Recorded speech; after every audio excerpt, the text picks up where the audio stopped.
Good evening, everyone. I'm Dr. Mitali Shukla from Wellness by Heartfulness, and I extend to you all a heartful welcome to today's webinar. We at Wellness by Heartfulness conduct monthly webinars on prevalent health concerns in our community to increase health awareness for our community. Today is the fourth session in our series of webinars, and our topic of the day is back pain solutions and a holistic approach towards it. My colleagues, Dr. Raghuveer and Dr. Satvik, will be guiding you towards a better understanding and holistic approach for this all too common problem present in society. Now, who among us hasn't experienced back pain at some point of time in our lives or known someone who suffers from this condition? We're all familiar with the sense of discomfort that can creep in when we're trying to sit comfortably, or perhaps there is some stiffness when we bend down, bend forward to pick something up, or maybe a sharp pain when we're sitting and we suddenly stand up. Our back just isn't giving us the support that we need.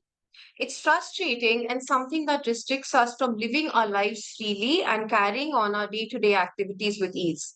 So, here to guide you all with his insight and advice on the matter is our first speaker, Dr. Raghuveer, Ayurveda doctor at Wellness by Heartfulness. Any questions that might arise in your minds, please use the question and answers box to submit the same, and we'll address them all collectively at the end of the session. Now, over to Dr. Raghuveer. Good afternoon, everyone. First of all, welcome and thank you all for joining the sessions. I know few of the people are already suffering from the back pain. It may be not only the pain, it may be the stiffness or it may be the weakness. All the things comes under back problems. So today I will be guiding you towards some of the solutions for the back pain. So without taking much time, we'll start with the session. I'll be sharing the screen with you.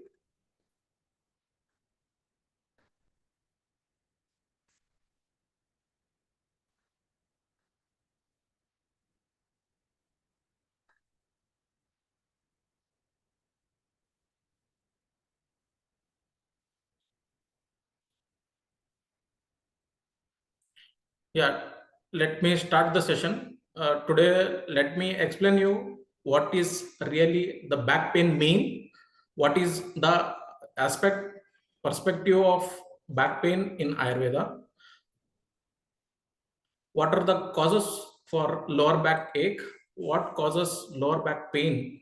Usually, some of the there are some pseudo pains which will be impacted as lower back pain. We'll know the what are the conditions. And the Ayurvedic approach for lower backache, we will have a fourfold therapy.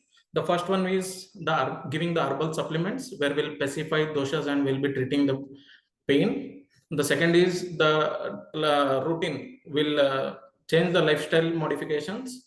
The third one is will change the dietary supplements. So we call it as patya. And the fourth one is the Shodhana. We call it as panchakarma therapies. So when you see the definition of lower back ache, it refers to a pain or a discomfort in the lumbar region, which is exactly below the rib cage and above the top of the legs. So when you see the prevalence, research says 80% of the adults are suffering from low back pain. But I says 100% of the people are suffering from back problems. As I said, it may be the pain or it may be the stiffness or it may be the weakness, all comes under back problems. When we see the common causes, the first one is poor posture and the sedentary lifestyle, what all we are having nowadays. The third one is the muscle or the ligament strain, and some of the medical conditions like herniated disc and the degenerative issues. These are all the causative factors for the lower back problems. When we see the impact of lower back pain, it limits the mobility in our life, day-to-day life. It affects the sleep quality also. When you have much pain, you cannot have a peaceful sleep, and it can render our routine activities. Understanding the Ayurvedic perspective in back pain. So Ayurveda says The spine is a crucial pillar supporting both physical and mental well-being. So when you say, Ayurveda says sama dosha, sama agnisha, sama dhatu mala kriya. These are all the equilibrium of dosha, dhatu, mala, moolam. Helps in having a good health. In the same way, the disequilibrium of all this dosha, dhatu, mala, moolam, it causes the disease. So today we'll give an holistic approaching solutions for your low back pain. When you see the causes of lower back ache in Ayurveda, it quotes the Ashtanga Hridaya in Sutrasthana chapter 15. It is quoted that Vyayamat Sandhi Vatacha Sandhanat Sandhi Kopanat Prajayate Katigraha Pedaschaiva Sanyateho. So it says due to excessive exercise, improper postures, it may be standing, bending, or lifting the weights, walking, running, anything. So if you have an improper posture, it may lead to the back pain, excessive strain on the joints, and the improper alignments. It leads to back pain. We call it as katigraha, and the pain in the loins, the groin regions, we call it as katishula. These are the causative factors. When we say the imbalance of dosha, what are responsible for what? These are the three doshas, vata, pitta, and kapha. Those are the equilibrium leads to unhealth and disequilibrium leads to a disease. Vata dosha, it causes pain in the body. Kapha dosha is responsible for the stiffness, and you can see some of the swellings and the red color. It is due to pitta dosha in the body. Some of the contributing factors are poor diet, lack of exercise, stress, improper posture. Agni, digestive fire. Weak digestion can weaken the body and contribute to the back pain.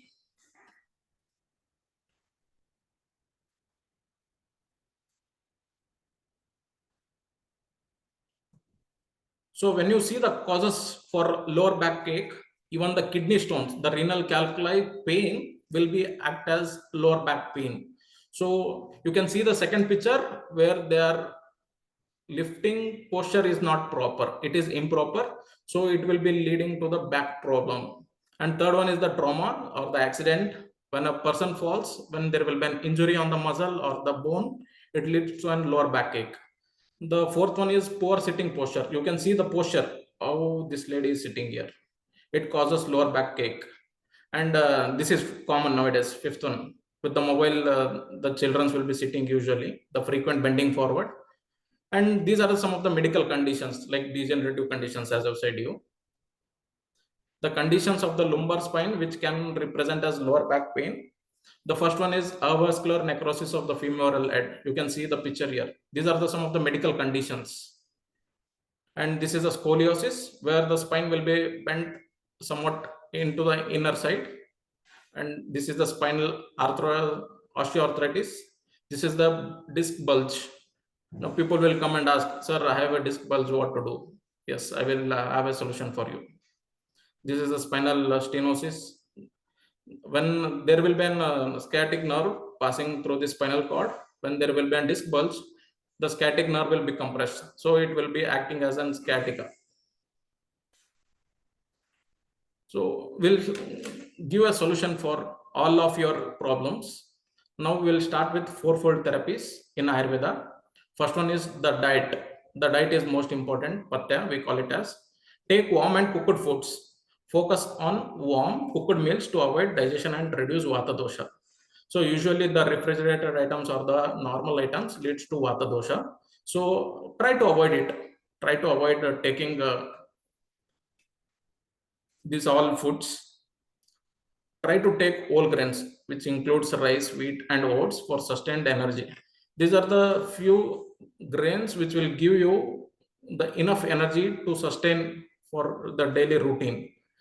Take healthy fats. Use ghee, sesame oil, and olive oil to lubricate the joints and tissues. Healthy fats, again ghee. I'm telling you all these items, but when to take and how to take is also important, and what quantity you take is also very important. So the best time to take the ghee is in the morning. With the first bite, you can take a food, ghee, 1 spoon of ghee in the first bite of the food. So it will act as an Agni Vardaka, that is a digestive fire. It will increase the digestive fire. It works as an appetizer. So take some of the anti-inflammatory spices like turmeric, ginger, and black pepper into to reduce your inflammation in the body.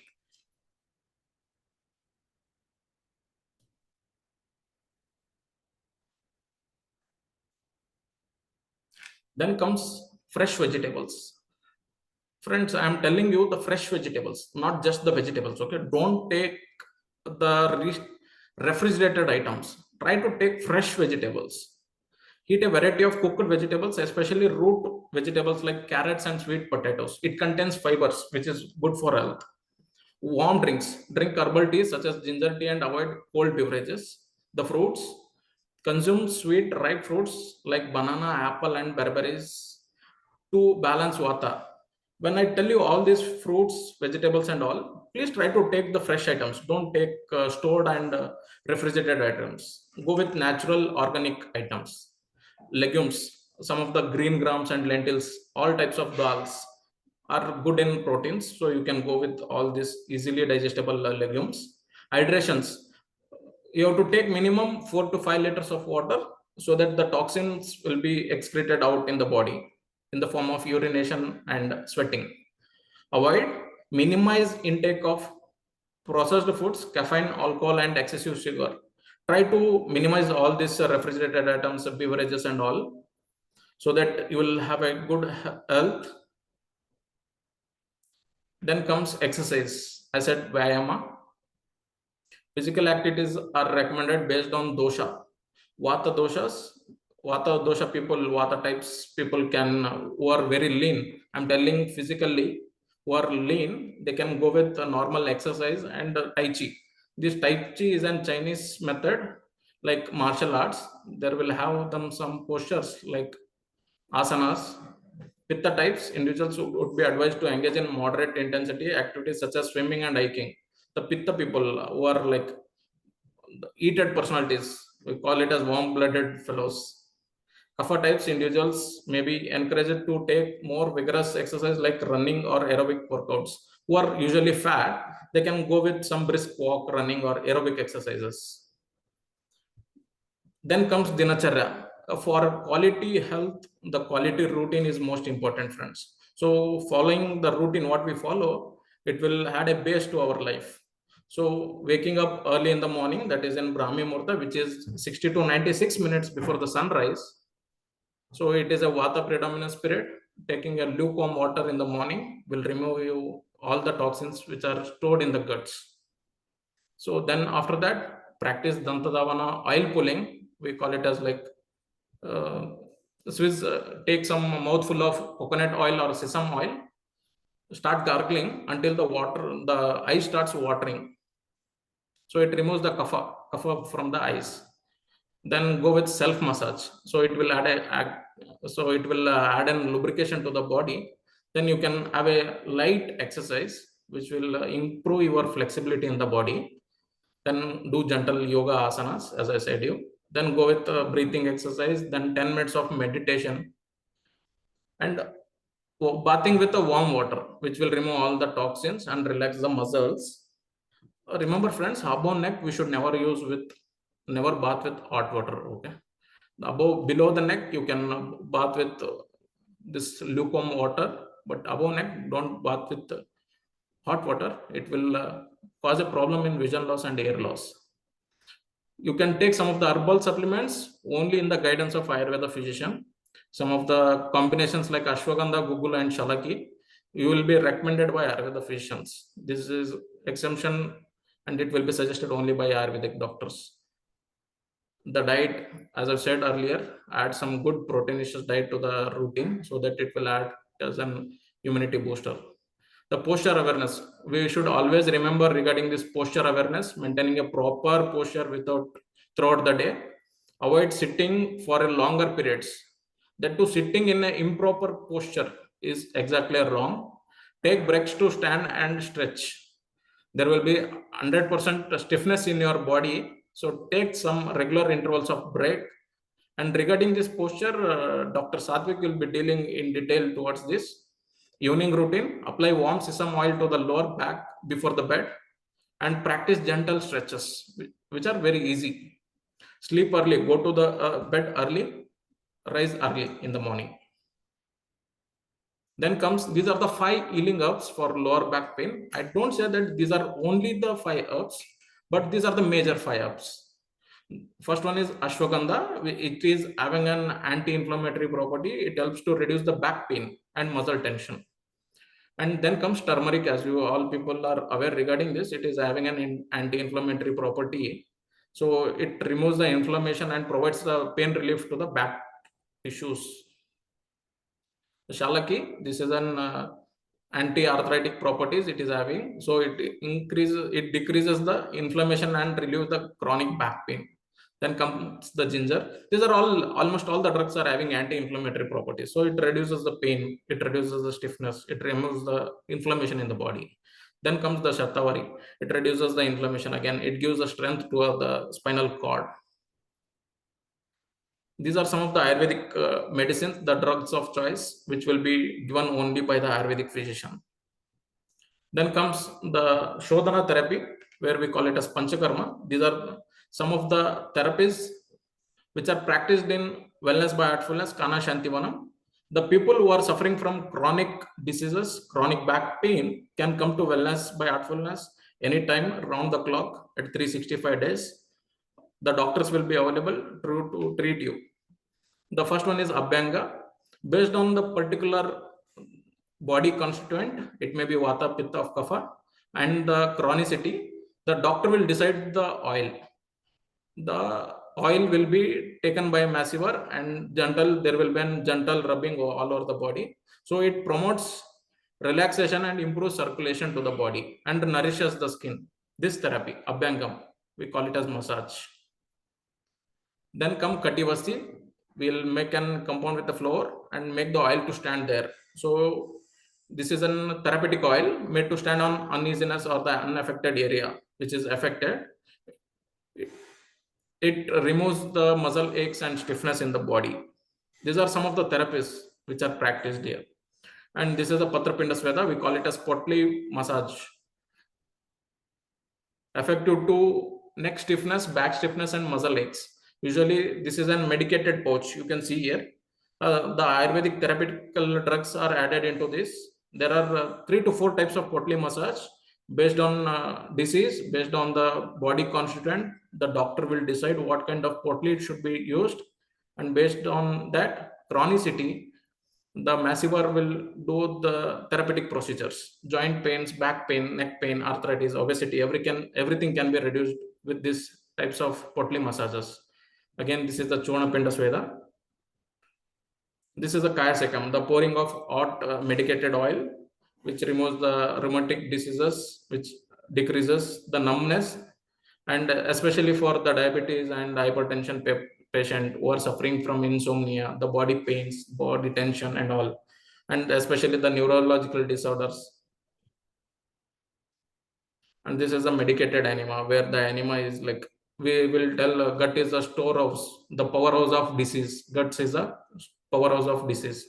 So removing the toxin from the guts is most important. So we'll have a Basti Karma, the medicated enema. Tips to get rid of lower back pain. These are some of the tips. Maintaining a good posture. You can see the first one is correct and second one is wrong. Usually we'll do the same, including me. The regular exercise, the proper stretching. You can see the proper lifting of weight is also important. You can see this is the proper lifting, but we do this, which is not wrong. Use ergonomic furniture, chairs, even the mats. We should use ergonomic mats. You can see here, which is suitable for our body. Proper lifting techniques, as I said earlier. Maintaining a healthy weight is also most important. Nowadays, due to obesity also, there will be a lack of back pain. Sleep on a supportive mattress. As I've said, the ergonomics chairs and furniture should be used. And the last point is stay hydrated. We should always stay hydrated.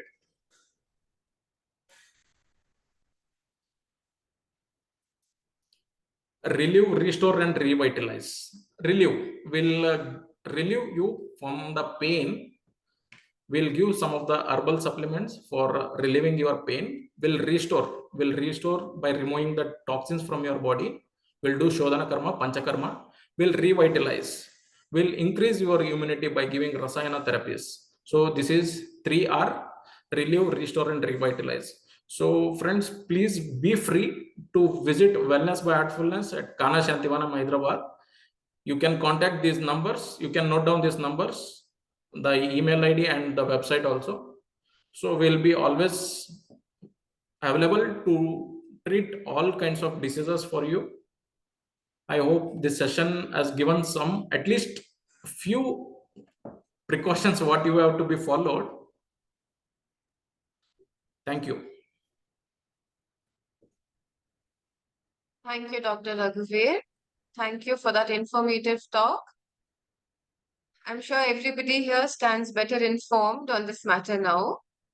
To remind everyone, you can please submit any questions that you might have in the Q&A box, and we'll address them all together at the end of the session. Now, to further continue our understanding of back pain and what holistic measures we can take to deal with it, is our second speaker, my colleague, Dr. Satvik, naturopathy doctor at Wellness by Heartfulness. Over to Dr. Satvik.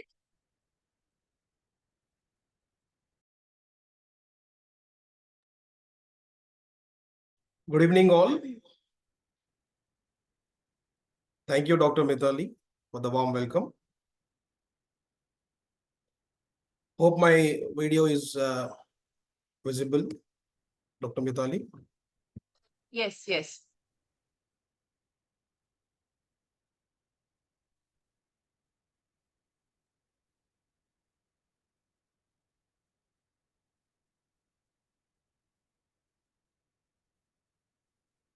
Just a minute.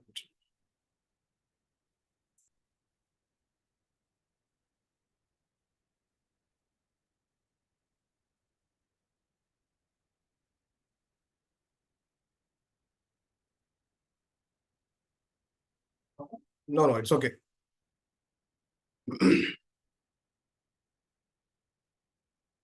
Okay, so now it's time to understand furthermore about the back pain solutions. So before moving further, I am Dr. Satvik, Resident Medical Officer at the team Wellness by Heartfulness.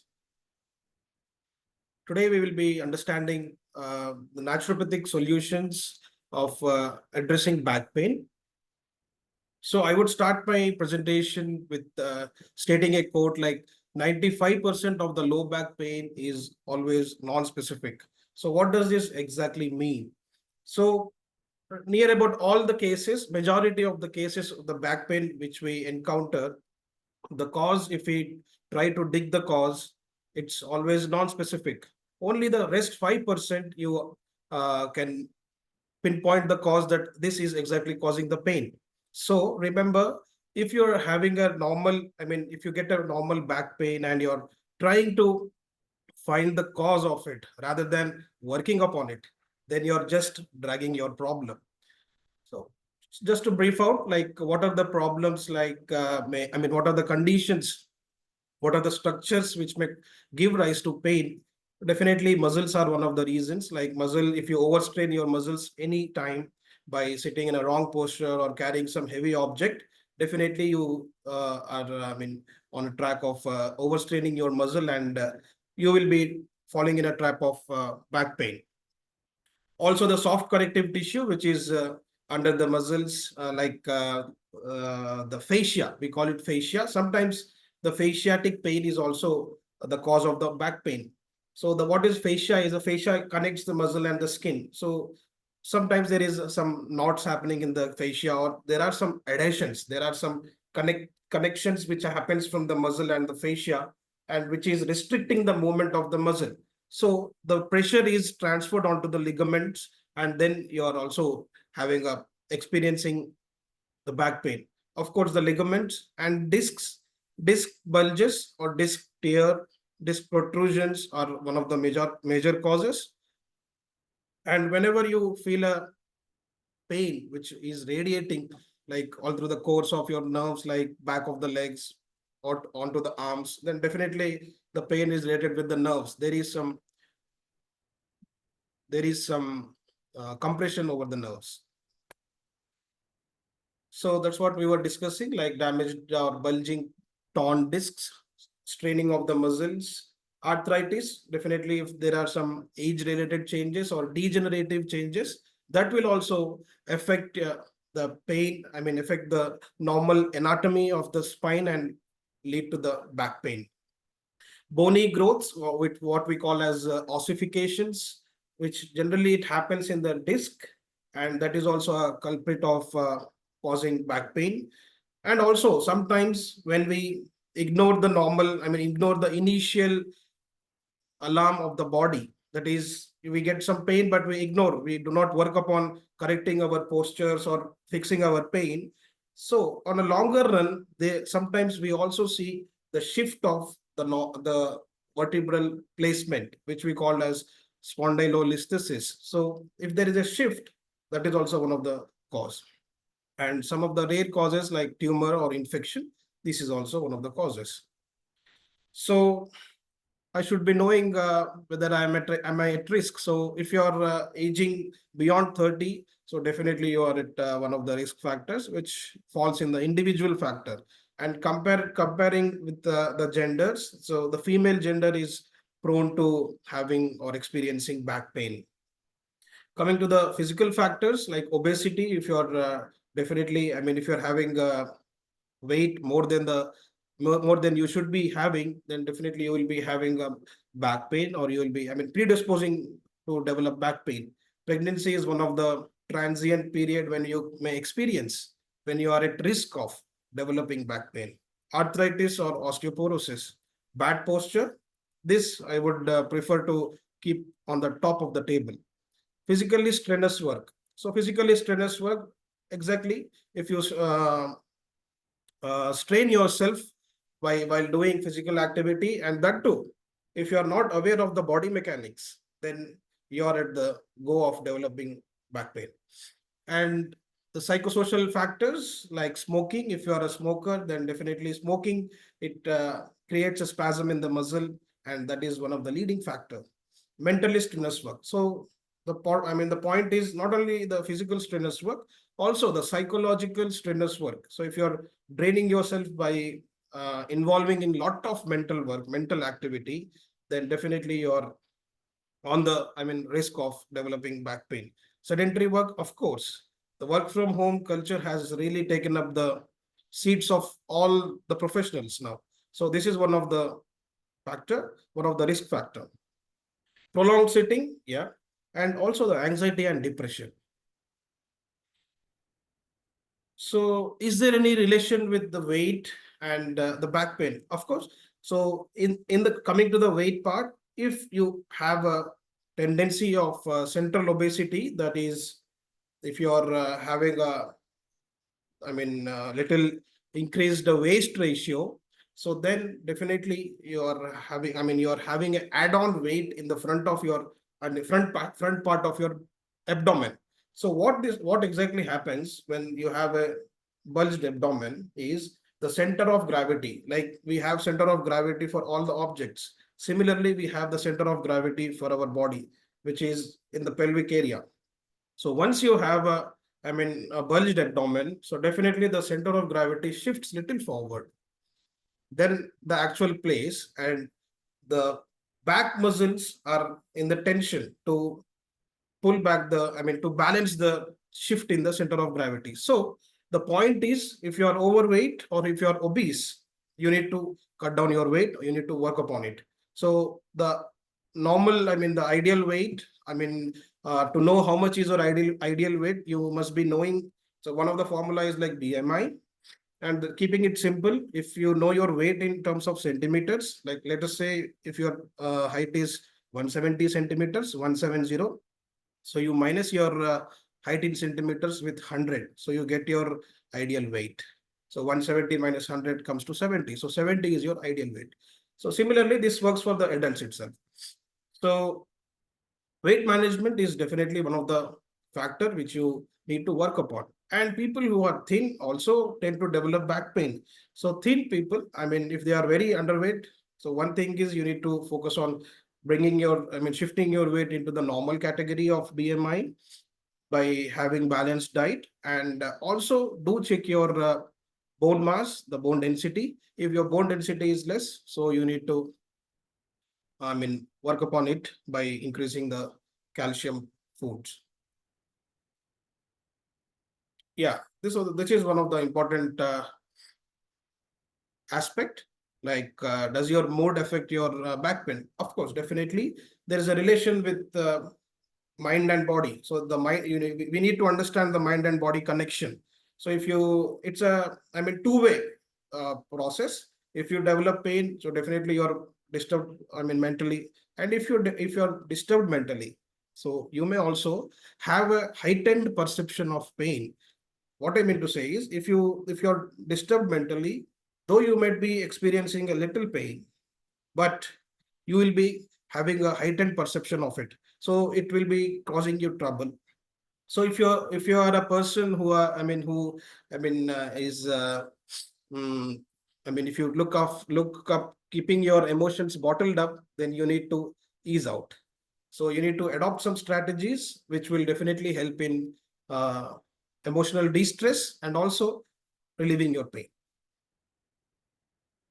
Coming to the posture part, so this is one of the major thing which we generally go unnoticed. So I would like to stick on to the posture part for this today's webinar and proceed further. So coming to the sleeping posture, so generally the sleeping posture, what we sleep on the back, very, majority of the people like to sleep on the back, or it is, we cannot state. So whenever we sleep on the back, the point is unknowingly we exert 22 kilograms of weight on the spine. So with this pressure, the muscles of the spine and the ligaments of the spine are always at the tensed phase. So generally during the sleep, the muscles are relaxed and the weight of the body is, controlled by the ligaments, are taken up by the ligaments. So if you are sleeping on a wrong mattress, or if you are sleeping in a wrong posture, then definitely you're straining your ligaments. Yeah. So what is the right posture? To sleep by placing your by placing the pillows under the knees and the nape of the neck is one of the solution. And the placing the pillow under the back area is optional. So by doing this, we are halving the pressure which is falling on the spine. So this really works out well. And coming to the side posture, if you are a person who likes to sleep on your side, see, you can see here, if you directly sleep on the side of your body by placing your pillow over the side of your face, see, you can see the curvature of the spine. The structure of the spine is obliterated. So the purpose of using the pillows is in any posture is to maintain the natural curvature of the spine. So the natural curvature of the spine, it is similar to the S. Yes. So in the side lying posture, you keep a pillow under the face, and also we keep a small, 1 to 2 inches of the pillow width. You can place it on the under the lumbar area. It's up to the individual's choice.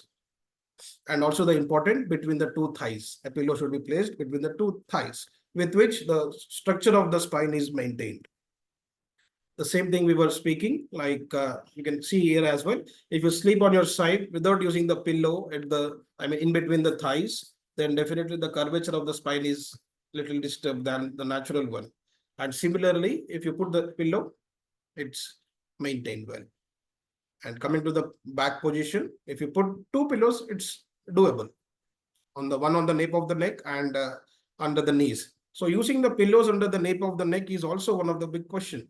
So whenever you use a pillow, keep it in the mind that the pillow should be less than, or equal to 2 inches, the width of the pillow. So the problem is when we use a little cushiony pillows, it creates, it really changes the normal anatomy and you develop pain. So that comes to the neck pain. So coming to the correct sleeping mattress, which is one of the most important factor also, which contributes to back pain. So here you can see I have marked the first two as the wrong mattress and the third is the right one. So if you clearly observe the first one, the first mattress is too cushiony. The patient is, the person is sinking into the mattress, with which he is developing some tension in the lower back. When we observe the second one, the second mattress is too hard. So the second mattress, when it is too hard, the too hard mattress is also developing a tension in the lower back as well as the neck. So coming to the third one, it is in between. It's not too soft and not too cushiony and not too hard. So coming to this mattress point, it is always subjective. I cannot mention that this mattress will work good for you. So it's, you need to explore which is working good and then stick on to it. But the take home message is never choose too cushiony or too hard surface. Correct posture by while you sit. When we sit, the correct posture, we should not slouch down and stoop forwards, which will create the pressure on the neck as well as the lower back. And whenever we sit, if you clearly observe, the knees should always be little down to the hips. I repeat it again. The knees, whenever you sit in the chair, the knees should always be little down of your hips. So this definitely helps in maintaining a good posture and not developing any unnecessary pressure in the body. So this you can experience whenever you sit in a couch in which you get sinked in, like your hips are very down and the knees are up. So you feel very discomfort. So that is the message. And so the forward thing. And also when you sit forward, though you're sitting forward, there are some instances we unknowingly, unknowingly bend towards one side, like on the right or on the left, which on a longer run changes the spine's alignment. So always, the point is we need to focus on our alignment. So the spine should be straight. Though, initially you may feel whenever you work on your posture correction, initially you may feel little taxing because you have been habituated in the sitting in the wrong posture. So posture correction needs little patience and discipline. That's it. And regarding the posture corrections, the soon you address it and soon you work on it, the better it is. Easier it is to adopt a good posture. And coming to the workplace, if you are working in a desk job, then definitely, as I said before, the knees should be little down than the hip level, and your feet should be placed firmly on the floor. That is also one of the point. And if you, if placing a lumbar roll, it is a small roll which we call bolster. So that also can be placed in the back. So nowadays we are getting, good ergonomic chairs which come with a, good curvature of the backrest. And all the, gentlemen who are attending the today's webinar, it is a very important message that we should not keep the wallets in our back pockets while we sit. So this is also one of the factors, because when we place the wallet, it creates a little imbalance in the pelvic anatomy, and you develop a unnecessary muscle strain. And also, if you have a job of sitting long, then definitely, or you have a habit of sitting long in the home as well. So you need to be mobile in the sense every 30 to 45 minutes, you can just remind yourself or train your mind or create a habit of just moving for a while. This also creates a good environment in the body mechanics. And also the driving part, whenever we drive, the hips should definitely touch the backrest. We should not be too forward, and also the neck should not be too much forward. So the initial people who learn, so this is a general thing which we do, but that should not continue for a longer process. So the thing is, the spine should be straight, and also you can put a small pillow backside which will assist the neck as well. And remember, the neck, the head should not go forward. It should be just behind, up the shoulders. This is one of the important change you can do. And whenever your hands are on the steering, definitely your shoulders should be at rest. Only the work should be done with the elbows. And coming to the lifting postures. So lifting postures also matter a lot. So many things we do, but things go unnoticed. So these are the same thing. I mean, we need to observe first, are we doing it right or wrong? If you are doing it right, then it's very good. And but if it is, I mean, varying a little, then making a small change can definitely add years to your life. So this is the half knee lift. Whenever you want to take some things placed under the table or something like that, which are light in weight. So you can use the half knee lift, in which you bend down with the support of one knee and take the object, whichever you want, and with the help of your knees, you wake up. So this is one of the method by which you can avoid the unnecessary damage to your soft tissue or straining your muscle. And coming to the picking the object which are light and heavy. So initially we will speak about the picking light objects. So this is a full golf pick. So let us say if a pen or a pencil has fallen down. So one thing, I mean, picking the light object, this is the uh, guideline of how to pick it up. So this is, I mean, what we do is we lean forward and we also swing our one of the leg backwards, with which we are just maintaining the balance. If we directly bend forward, then you are straining your muscle. One time or some like a number of times you can perform it, but one or the other day, things are not in our hand. The muscle may give up. So that to prevent that, you can adopt this posture. Like whenever you try to pick some light object, then by following the full golf pick, by moving forward, swinging your leg back, and then you can pick the object and come in the reverse order. So this is the one method which you can adopt to avoid to on a preventive aspect. And also a full golf. I mean, this is a half golf pick, which is similar to the full golf pick, but the tilting is half of the previous one. Coming to the heavy objects.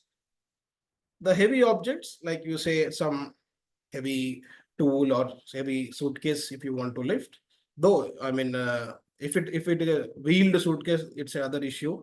But if it is a, I mean, stable object, then this is the method by which we can plan. I mean, we can adopt. Like you go for a squatting posture and then you firmly hold the object and then you gradually wake up using your legs, not your spine. So this is, I mean, the same procedure, same method can be used to lift the light objects as well. So this is what exactly we do. The bad side, we directly bend. So I mean, parents who have, toddlers or who have, little babies. So this is the main, I mean, frequent posture which you come across. So instead of squatting and lifting your child, you directly bend up. So you may be at risk of developing a back pain. So you can just give a, thought on changing your posture habits. Whenever we experience pain in the back, preferably as the topic of today's webinar is back pain solutions, we are sticking to the low back. So whether to apply ice or heat application is also a question mark. So the guideline says, like, if let us say if today at 5 o'clock or 6 o'clock you started experiencing some pain in the lower back, then initially for 48 hours from the onset of your pain, you can go for a cold application. Like you can do a ice cold application. The only thing is you should not, apply the ice for a longer time. It may, cause a frostbite to your skin, or it may injure your skin. So this can be done like 20 minutes every 2 hours, the cold ice application. And then after the 48 hours, let us say we took an example of today 6 p.m. Then tomorrow happens 30, and from first after 6 p.m. you can go for the warm application, hot application. But nevertheless, again, it is subjective. Some people find it ease and comfortable with hot applications, and some find it ease with the cold. So you can just figure it out which is working well. But the guideline is like 48 hours from the onset of pain. It is the cold application, which will help in reducing the inflammation. And beyond the 48 hours, it goes for the hot application. So this is also one of the very important factor, the footwear and the back pain. Yes, the footwear also matters a lot in managing your backache. So if you are putting on a wrong footwear, which is maybe of not your size, or maybe the size, I mean, beyond of your size, I mean, it is an oversized shoe, or the size of the heel is making a change. So all these things also matters. And yeah, even I have experienced personally the same condition. Like I got some person with the back pain, then I examined properly, then I saw the shoe which he is putting on is having a heel, like 2 inches of heel. Then that, I mean, I made a change of that. Then the person, when he had a next visit, he was at ease. So the, I mean, the take home message is also not only focusing on the posture or mattress or the way you sit, also don't unnotice your shoes or your footwear. If you closely observe the arch of your foot, the arch of your foot is almost similar to the arch of your spine. So both the arches should be maintained well. So when is the right time to have a visit to a doctor for the low back pain? So as I said, most of the cases, I mean, 95%, the cause is unspecific, I mean, non-specific. So initially, I mean, if you are having a history of developing pain on and off, then definitely give a change in the posture, give a focus on your posture, and try to change it. And also, you can start the hot and cold applications, or maybe, I mean, yeah, start with hot and cold applications, and then if those are not helping you out, even with the posture correction and the hot and cold applications, then that is the time to pay a visit to a doctor.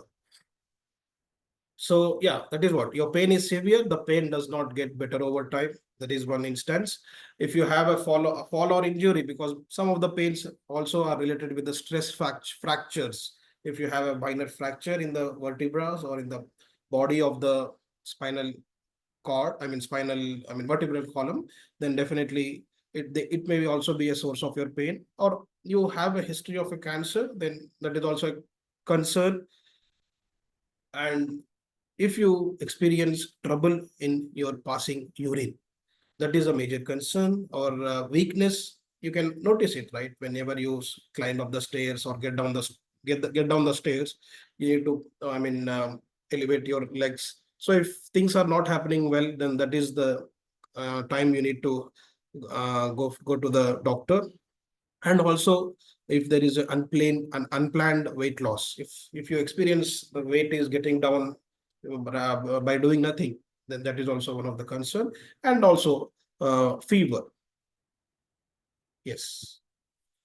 So coming to the therapies, like what are the treatment options, coming to the sticking to naturopathy part. So in naturopathy, basically, we do not use any kind of medications or any surgical interventions to treat the cause. So we initially focus on the root cause, like we definitely do the posture analysis, and then also the lifestyle factors. What is the occupation, and then we address the issues. I mean, it is the condition. So, I mean, that was the background of naturopathy. Coming to the therapies. So, in therapies, we classify the therapies into three categories, like external therapies, internal, and movement therapies. So, in coming to the external therapies, all works on the external physical aspect, physical body. So, we have a deep tissue therapy here. So, deep tissue therapy, generally, it is a kind of a naturopathy massage in which there is a usage of elbows and fists during the massage. So the purpose is, see, when you closely observe, all the muscles in the body are linked like a chain. So sometimes there is a problem. The source of the problem, I mean, the source of the pain is in the neck, but you are experiencing the pain in the lower back.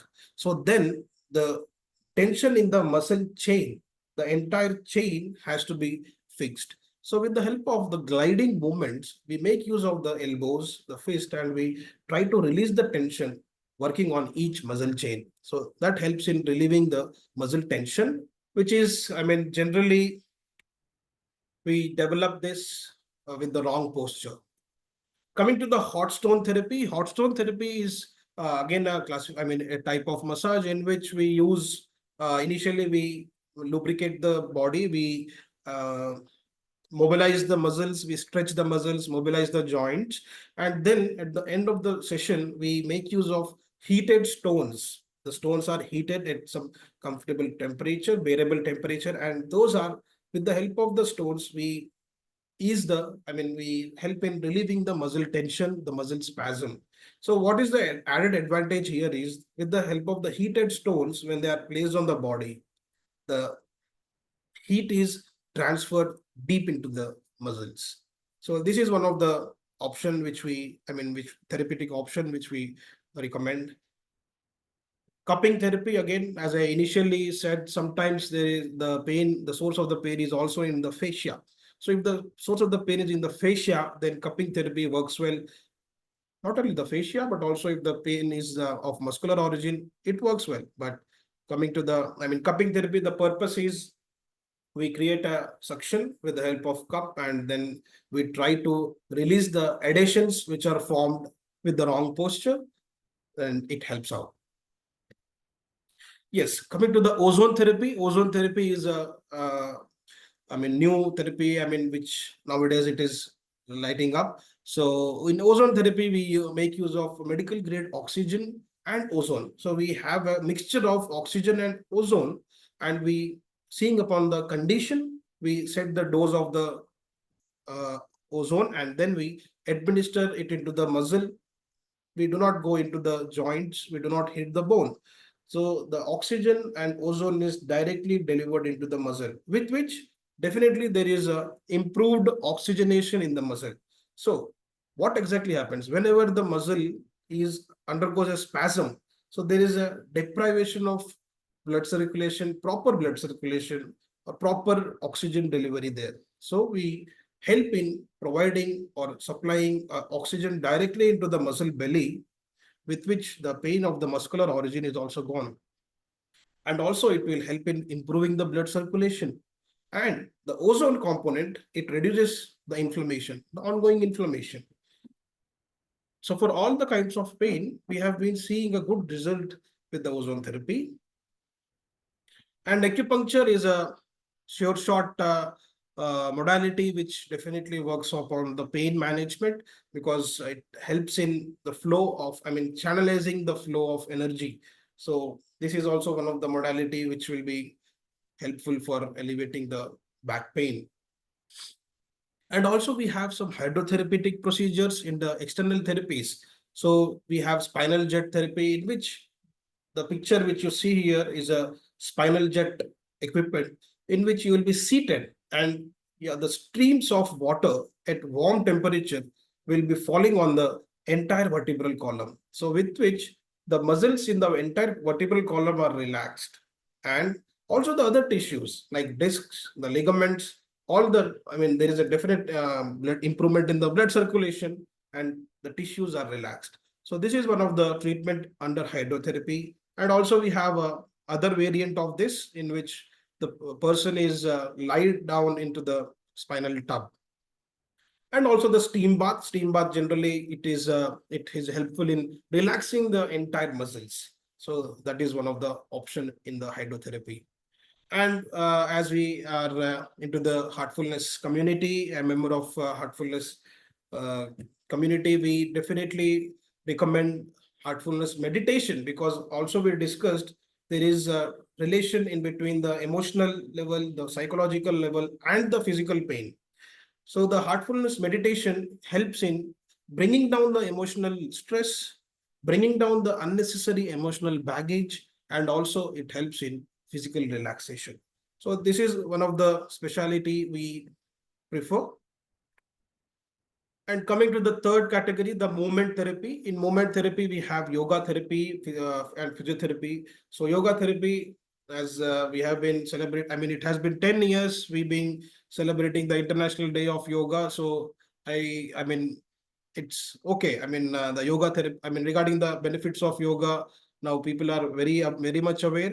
So what is the benefits of yoga therapy in pain management is it stretches the spine, it relieves the stiffness in the back, definitely, and also improves the strength in the back and hips.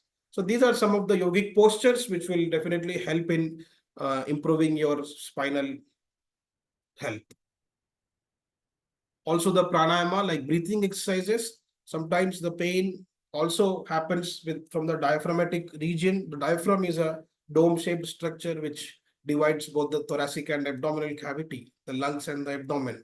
So also sometimes the pain radiate from the, the originate from the diaphragm. So in that case, the deep breathing definitely helps. And Nadi Shuddhi pranayam and the Brahmari pranayam also helps in regulating the pranic flow. And physiotherapy, like we make use of stretching and strengthening exercises, and also electrotherapy. So the posture which is depicted here is a legs on the chair pose. Whenever you come across or experience little uncomfortable pain in the back, so maybe you can try this pose. This legs on the chair definitely works well, and if it is not helping, then you can have a doctor's consultation. So any questions, we can take it further. So the picture which is depicted here, it says the alignment is the key. If the body is aligned, then you are on the right track. If the body is not aligned, then you are not on the right way of your living. So definitely, if you rest for a long, or if you stay inactive, you may rust up. So the take home message is alignment is the key, and stay active. Thank you. Thank you, Dr. Satwik. Thank you very much for that illuminating talk. I hope everybody here gained a lot of useful information from this detailed presentation. We'll now be taking questions. So those of you who have yet to submit any questions in the Q&A box, you can please do so now. Meanwhile, our first question is from Mr. Jagdish. How serious can Ayurveda treat herniated disc? Dr. Raghuveer, would you like to take that? Brother Jagdish, it's a very good question actually.